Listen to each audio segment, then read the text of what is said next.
दे।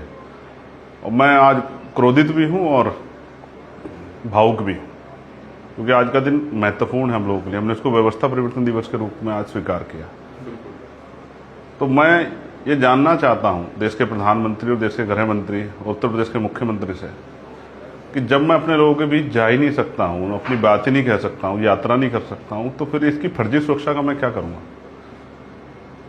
ये बेमतलब का जो है दिखावा किस लिए? अगर सरकार मुझे रोकेगी तो मैं पुलिस से लेके और जो सुरक्षा मुझे दी गई मैं उसको छोड़ दूंगा। मैं मौत से नहीं डरता।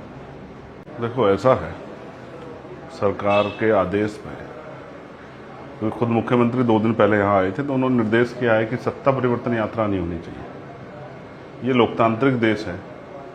जिस सत्ता के कार्यकाल में हमारे लोगों का दमन हो रहा है हम उसका परिवर्तन करके छोड़ेंगे। इसलिए हम लोग अपने लोगों को जगाने के लिए, इकट्ठा करने के लिए यात्रा निकाल रहे हैं। जिस देश में संविधान में सबको बराबर की शक्ति दी हो, हर व्यक्ति को अपनी बात कहने की आज़ादी, वहाँ इस तरह का अन्याय जो है, हमारे लोगों ने खून पसीना जुटा के एक पैसा लगा के जो है यात्रा की तैयारी की है। होर्डिंग्स लगाए हैं, गाड़ियाँ की हैं, कुर्सियों की व्यवस्था की है, टेंट की व्यवस्था की है और आगे भी यात्रा जारी रहेगी। तो जिस तरह का जो है अन्याय देखने को मिल रहा है वो तकलीफ दे। और मैं आज क्रोधित भी हूँ और भावुक भी हूँ, क्योंकि आज का दिन महत्वपूर्ण है हम लोगों के लिए। हमने इसको व्यवस्था परिवर्तन दिवस के रूप में आज स्वीकार किया। तो मैं ये जानना चाहता हूं देश के प्रधानमंत्री और देश के गृह मंत्री और उत्तर प्रदेश के मुख्यमंत्री से कि जब मैं अपने लोगों के बीच जा ही नहीं सकता हूं, अपनी बात ही नहीं कह सकता हूं, यात्रा नहीं कर सकता हूं, तो फिर इसकी फर्जी सुरक्षा का मैं क्या करूंगा? ये बेमतलब का जो है दिखावा किस लिए? अगर सरकार मुझे रोकेगी तो मैं पुलिस से लेके और जो सुरक्षा मुझे दी गई मैं उसको छोड़ दूंगा। मैं मौत से नहीं डरता। मैं आज रात को 8 बजे संकल्प लूंगा, अगर सरकार का यही रुख रहा और एडमिनिस्ट्रेशन ने हमें अपना कार्य नहीं करने दिया, हमारे लोगों की भावनाओं का अपमान किया, क्योंकि आप जानते हैं वो देश है जहां हमारे महापुरुषों ने संकल्प लिए, प्रतिज्ञा की है। बाबा साहब ने कहा था मैं हिंदू धर्म में पैदा हुआ हूं। ये मेरे बस की बात नहीं थी कि मैं हिंदू धर्म में मरूंगा नहीं।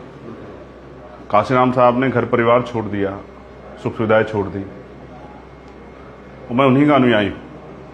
अगर आज इन्होंने ये अपमान और अन्याय किया तो मैं आज 8 बजे संकल्प लूंगा फेसबुक के माध्यम से लाइव आके अपने साथियों के साथ कि कुछ भी हो जाए, जब तक इस अपमान का, इस अन्याय का और ये जुल्म जाति जो हमारी बहनों बेटों पे हो रही है, इनको क्या पता है पुलिस के लोगों को या नेताओं को? क्योंकि रोज तो हमारी बहनों की किस्मतें लूट रही है, उनकी हत्या हो रही है, हमारे घर चलाए जा रहे हैं, हमारे घरों पर बुलडोजर चल रहा है, हमें मारा जा रहा है, हमें मार के लटकाया जा रहा है, हमारी जो है हत्याएं हो रही है, हमें जलाया जा रहा है, नौजवान बेरोजगार है, पेपर लीक हो रहे हैं, नौजवान मर रहा है।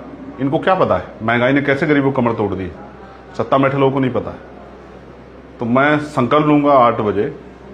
उससे पहले मैं पूरा प्रयास करूंगा कि शासन प्रशासन मेरी बात को मान जाए, लेकिन अगर आज ये नहीं हुआ तो उसके बाद जो फैसला लूंगा मैं उसको निभाऊंगा।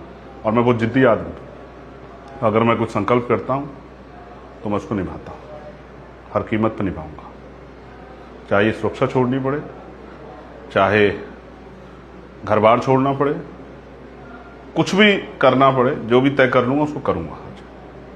लेकिन चुप नहीं बैठूंगा, ये बात बता रहा हूं। मुख्यमंत्री जी भी इस बात को सुन लें कि मैं बहुत जिद्दी आदमी हूं। अगर जिद पे आ गया तो फिर जो होगा उसकी जिम्मेदारी आपकी होगी।